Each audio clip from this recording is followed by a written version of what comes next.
우리 자신이 자연의 일부이고, 그렇기 때문에 우리가 살아가면서 이 자연과 교감하는 것, 그리고 자연과 어울리는 것, 이것은 매우 중요합니다.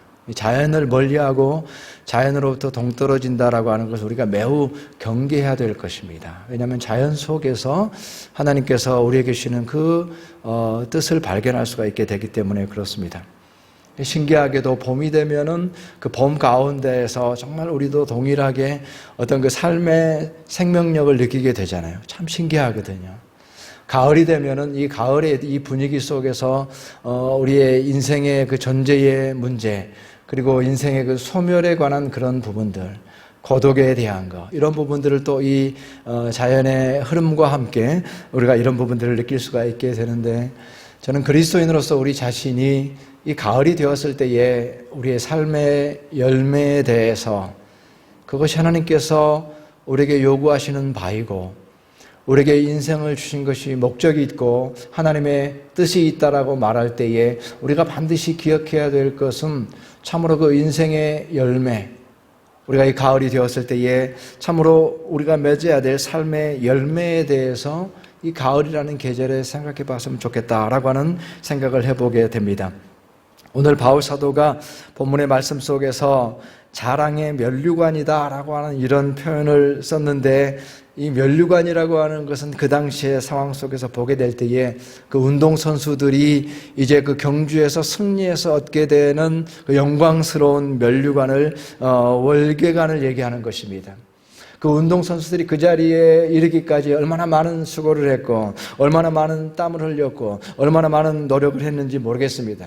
그러면서 그 과정 가운데에서 실패도 있었고 좌절도 있었지만, 그럼에도 불구하고 그 자리 최후의 무대까지 서게 되었고, 그 무대에서 승리함으로써 얻게 되는 그 놀라운 자랑스러운 면류관에 대해서 얘기하고 있는 것입니다. 그 인생의 면류관, 이것은 어쩌면 우리에게 있어서 그 열매 맺는 삶, 열매 맺는 인생에 대해서 그저 살아가는 것이 아니라, 그저 뭐 트랙 위를 걷는 것이 아니라, 우리 삶 속에서 어떤 열매가 있기를 바라는, 우리 삶 속에서 열매가 맺혀지기를 바라는 그 열망과 소원을 잃지 않은 그러한 삶에 대해서 우리에게 도전을 주고 있는 것입니다.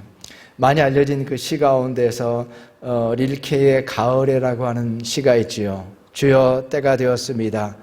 이틀만 더 남국에 따뜻한 햇볕을 주셔서 과실들이 무르익게 하시고 마지막 단맛이 포도주에 스미게 하십시오 라고 하는 이 유명한 시가 있는데, 그 가운데에 바로 이 얘기하고 있는 것이 주여 때가 되었습니다. 봄이 되어서 싹이 나고 여름은 참으로 위대하게 뜨겁게 지나갔는데, 궁극적으로는 때가 되었습니다. 열매를 맺기 위한 때. 하마터면 남들처럼 살 뻔했네라고 하는 재미있는 제목의 책이 있는데, 송혜진 기자라고 하는 분이 29명의 사람들을 인터뷰해가지고 쓴 그러한 책입니다.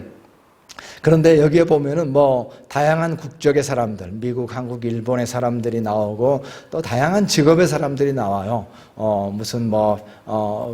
그 패션 디자이너도 나오고, 시계 공장 사장도 나오고, 그 다음에 빵 만드는 사람도 나오고, 공예가도 나오고, 거기에서 이제 29명의 사람들을 거기서 인터뷰하면서 그들이 어려운 환경 속에서도 불구하고 어떻게 성공하였는가라고 하는 것을 보게 될 때에, 거기에 이제 공통적인 특징들을 이분이 이제 발견을 하게 됐습니다. 그러니까 이제 이 책의 주제가 되는 거죠. 하마터면 남들처럼 살 뻔했네. 자기 자신의 고유한 어떤 가치를 가지고, 자기 자신이 세우는 그 고유한 삶의 목적을 가지고서 그것을 끈질기게 추구하는 것 가운데에, 세상이나 사람들을 바라보지 아니하고 자기가 세운 그 삶의 목표를 가지고 끈질기게 추구하는 것 가운데에, 그 가운데서 열매를 맺었다라고 고백하고 있습니다. 그러면서 이렇게 정리를 하고 있습니다. 이들은 애써 세상을 읽으려고 하지 않았다. 다만 나는 누구이고 지금 무엇을 해야 하는가 곱씹을 뿐이었다. 본질적인 사람들이었다.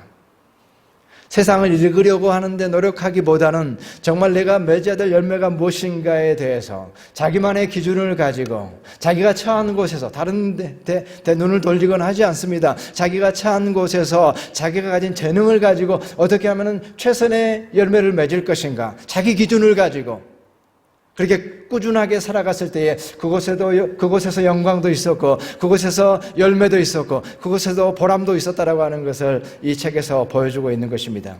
자기 자신만의 기준을 가지고 삶을 끈질기게 살아가는 삶의 모습인 것이죠. 그렇다고 한다면 우리도 동일하게 우리가 지금 처한 이곳에서, 바로 지금 이곳에서, 다른 곳이 아니라 하나님께서 심어주신 이곳에서 나무 한 그루와 같이 살아가고 있는 이곳에서 나는 어떤 열매를 맺을 수 있는가? 바로 지금 이곳에서 맺을 수 있는 열매를 추구하는 것입니다. 이곳이 비록 어렵고 힘들고 하지만, 그러나 우리가 심겨진 곳이기 때문에 알마티라고 하는 곳이 내 인생에 또 새로운 기회가 될 수 있다라고 하는 사실, 이곳이 내 인생 속에 정말 특별한 시간으로 나에게 주어졌다라고 하는 것을 받아들이게 될 때에 내 인생의 새로운 챕터가 열리고 내 인생의 새로운 색깔을 입힐 수 있는 곳이다라고 고백하게 될 때에 이곳은 전혀 다른 의미를 갖게 되는 것이죠. 우리가 어느 곳에 있든지 우리가 처한 곳에서 그곳에서 열매를 맺고자 하는, 그저 주어진 대로 살아내는 것이 아니라 우리의 삶 속에서 어떤 열매를 추구하는 것이 이 자연 속에서 가을을 맞이하면서 우리가 새롭게 도전을 받게 되는 그런 삶의 모습이 아닌가 생각해 보게 되는 것입니다. 바울 사도가 참으로 영광스러운 면류관을 얘기했을 때, 자랑스러운 면류관을 얘기했을 때 그의 인생은 압축되었습니다. 그의 인생은 열매를 향해서 달려가는 그런 경주자와 같은 인생이었던 것을 알게 되는 것이죠. 근데 말씀 가운데 오늘 바로 이 바울 사도가 그 열매가 어디에서 맺히는 열매인가라고 우리가 보았을 때에 다시 오실 주 예수 앞에서의 열매라고 이렇게 표현하고 있습니다. 이것은 또 전혀 다른 의미를 거기에 이제 부여하고 있는 것을 보게 되는데, 주 예수라고 하는 이 표현은 무엇입니까? 인생의 전부다라는 얘기죠. 인생의 알파와 오메가가 되신 분 예수 앞에서의 열매라고 하는 것을 참으로 말씀하고 있습니다. 이것이 의미하는 바가 무엇이겠습니까? 그것은 바로 예수 그리스도로 인해서 새로운 방향을 갖게 된 우리의 인생에 대해서 떠올리게 됩니다. 예수 앞에서의 인생입니다. 그저 내 나름대로만의 인생이 아니라 참으로 그리스도인으로서 주 예수 앞에서 맺어야 될 그 열매에 대해서 바울 사도가 얘기하고 있습니다. 예수는 누구였습니까? 예수는 우리에게 누구였습니까? 우리 인생 가운데 예수는 누구셨습니까? 바로 예수 그리스도는 사랑이었습니다. 우리에게 사랑이었습니다. 우리가 예수를 만났을 때에 우리는 사랑을 만났습니다. 나를 사랑하시는 그 놀라운 사랑을 만났습니다. 그 예수 그리스도로 인해서 우리에게는 새로운 목표가 생겼고, 그 예수 그리스도로 인하여서 우리에게는 새로운 방향성이 참으로 우리에게 주어지게 되는데, 사랑이신 예수 그리스도로 인해서 우리가 참으로 자랑스럽게 맺어야 될 그 열매도 바로 다름 아니라 예수 그리스도로 인해서 사랑의 열매라고 하는 사실을 알게 됩니다. 우리의 인생의 열매는 사랑의 열매입니다. 누가 뭐라고 해도 우리는 사랑의 열매를 맺어야 됩니다. 그리스도인으로서 열심히 살아감에도 불구하고 이 사랑의 열매에 대해서 잊어버린다고 한다면, 그것을 깨닫지 못한다고 한다면 그것은 참으로 우리가 길을 잃은 것과 마찬가지입니다. 주 예수 그리스도 앞에서, 다시 오실 주 예수 앞에서 우리가 맺어야 될 인생의 열매는 다름이 아니라 사랑의 열매입니다. 바로 그것이 오늘 말씀 속에서 얘기하고 있는 것입니다. 바울 사도가 우리가 이해하게 될 때에 바울 사도가 복음의 사도이고, 바울 사도가 은혜의 사도이고, 참으로 기독교의 뼈대와 신학을 세운 사람이고, 이렇게 이제 바울 사도를 이해하게 되는데, 다른 면으로 보면 분명하게 우리가 고백할 것이 있습니다. 그건 뭐냐면 바울 사도는 사랑에 눈뜬 사람이었고 사랑의 사도였다라는 거예요. 바울 사도가 복음을 어떻게 얘기했습니까? 예수 그리스도 안에는 하나님의 사랑이다라고 얘기했습니다. 바울 사도는 사랑에 눈뜬 사람이었습니다. 고린도전서 13장을 보게 되면 어떻습니까? 그 가운데 인류 전체에 지금까지도 유산이 되는 사랑에 관한 정의를 바울 사도가 내렸습니다. 사랑은 무엇인가라고 하는 것. 그리고 그 모든 것이 있다고 할지라도, 자기 생명을 내주고 참으로 산을 옮길 만한 믿음이 있다고 할지라도 사랑이 없으면 아무것도 아니다, nothing이라고 얘기했습니다. 사랑은 결코 떨어지지 아니한다, never fail이라고 말했습니다. 바울 사도는 사랑의 사도였고, 그가 예수 그리스도를 만났을 때 그는 사랑을 만났습니다. 그리고 그가 고백하는 인생의 열매는 다름 아니라 사랑의 열매인 것을 알게 되는 것입니다. 우리가 이 땅 가운데 살아가면서 사실 이 시대 가운데에 우리는 그렇게 고백할 수가 있을 것입니다. 나 혼자 살아가는 것도 힘에 부치다. 그것이 우리의 현실입니다. 나 혼자 살아가는 것도 어렵고, 참으로 나 혼자 내 앞가림하는 것도 어려운데 이웃을 생각하고 타인을 생각하고 세상을 생각한다라는 것, 이웃을 사랑하고 타인을 사랑하고 세상을 사랑한다라고 하는 것은 참으로 어렵게 느껴집니다. 우리에게 벅차게 느껴집니다. 그리고 사랑이라고 하는 것은 어쩌면 너무나도 식상한 것처럼 느껴지고 참으로 그러한 모습이 우리 가운데 있는 것을 보게 됩니다. 너무나도 희미하고 어쩌면 참으로 멀게 보이는 것으로 그렇게 그죠? 사랑 좋은 것이지만 그리고 한쪽으로 우리가 이제 남겨놓고 마는 것을 보게 됩니다. 그런데 이 시대를 우리가 한번 살펴보게 되면 어떻습니까? 어떤 면에서는 정말 사랑할 수 없는 그런 시대입니다.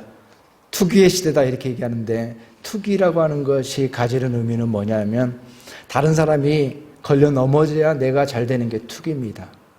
다른 사람의 손해를 통해서 내가 성공하는 게 투기예요. 그런 시대라고 하니까 불행한 시대죠. 이 시대가 무한 경쟁의 시대라고 하는데 모두가 다 경쟁자인데 그렇게 되면 어떻게 됩니까? 누군가의 행복은 나의 불행이 되는 거예요. 얼마나 참 안타까운 시대예요. 누군가가 잘 되는 것은 나에게는 불행이 되는 그런 시대. 그게 무한 경쟁의 시대라는 거예요. 철저한 극도의 이기주의의 시대다. 이제는 내 몫을 챙기겠다. 가족까지도 이제는 필요 없다. 내 몫을 챙기겠다.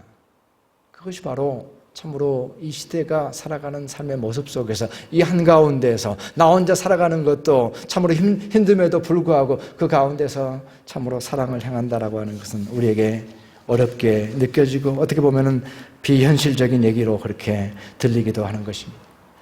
그럼에도 불구하고 그리스도인들은 누구입니까? 그리스도인은 사랑을 만난 자들이고 그리스도인은 바로 사랑으로 부름받은 자들입니다. 사랑을 만났기 때문에 그리스도인이고 사랑으로 부름받았기 때문에 그리스도인입니다. 비록 이 세상이 그러한 시대라고 할지라도 우리가 이 땅 가운데 그리스도인으로 살아간다라고 하는 것은 우리가 사랑의 열매를 맺는 삶을 살아가는 것이고 사랑의 부르심을 받았다라고 하는 것을 언제나 인식하면서 살아갈 때에 그때 그리스도인으로 살아가는 것입니다.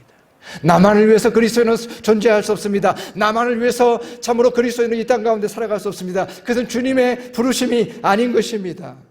예수 그리스도께서 우리를 부르셨을 때의 그 주님의 부르심은 사랑으로의 부르심입니다. 예수님께서 거짓 선지자들을 조심해라.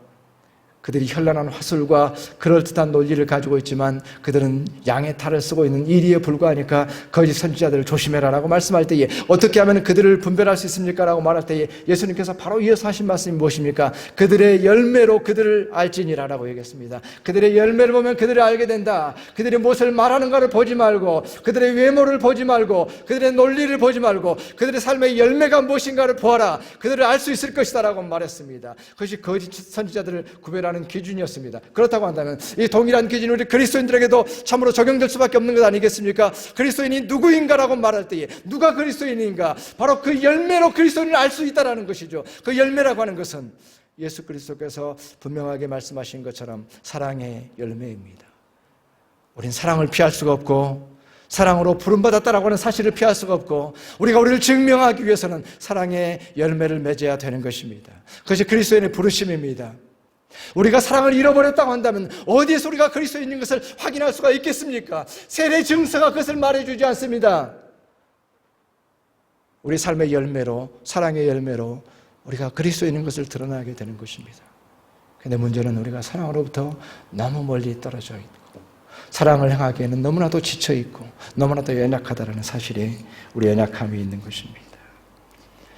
오늘 어린이부 그 설교 본문이 창세기에 그 리브가를 만나는 엘리에셀이 그 아브라함의 종 엘리에셀이 리브가를 만나는데 정말로 하나님의 종의 이 배우자를 구해야 되는데 뭐 전혀 그 땅에 가서 알 수도 없고 사람을 뭐 외모로 봐서 알 수도 없고 어떻게 해서 그 주인의 종의 이삭의 아내를 얻을 수 있을 것인가? 근데 놀랍게도 최고의 아내 성경 가운데 최고의 아내 리브가를 이 엘리에셀이 참으로 찾아내게 됩니다. 그가 기도 가운데 세운 기준이 무엇이었습니까? 내가 갔을 때에 그 물동이에서 자기가 힘겹게 했던 그 물동이 모르겠습니다. 그때는 어땠는지 모르겠지만 지금도 가보면 그 이스라엘의 그 우물들이 독특해요. 좁고 깊게 되어 있습니다. 그래서 야곱의 우물이라는 곳도 제가 가보았는데 보이질 않아요. 안에 뭐가 있는지. 근데 이제 깊은 곳에서 그 반석에서 암석에서 물을 끌어내듯이 올려야 되기 때문에 그게 이제 쉬운 일은 아니겠죠. 근데 그 우물에서 이 물을 길어서 이제 그 항아리에 담은 그 리브가에게 얘기를 하는 거죠. 물을 좀 달라. 그럴 때에 물을 기꺼이 주고 뿐만 아니라 당신의 약대에게도 물을 먹이십시오. 낙타떼에게도 내가 물을 주겠습니다라고 하는 사람을 내가 주인 그 이삭의 아내로 데려가겠습니다. 그가 그 기도한 것이고 하나님께 주신 그 지혜였잖아요. 사랑이라고 하는 것은 영원한 기준이고 하나님께서 주신 우리를 창조하시고 인류를 지으시고 하나님 그분 자신이 사랑이셨기 때문에 우리를 부르실 때에 우리에게 요구하시는 것은 사랑이었습니다. 참으로 지나가는 길손에게 기꺼이 물을 대접할 수 있는 그 사랑, 그리고 그 길손뿐만 아니라 그 짐승들에게까지 물을 먹일 수 있는 그 사랑을 가진 사람이 위대한 인간으로, 하나님 앞에 합당한 인간으로 그렇게 세워지고 있는 것을 보게 되는 것입니다.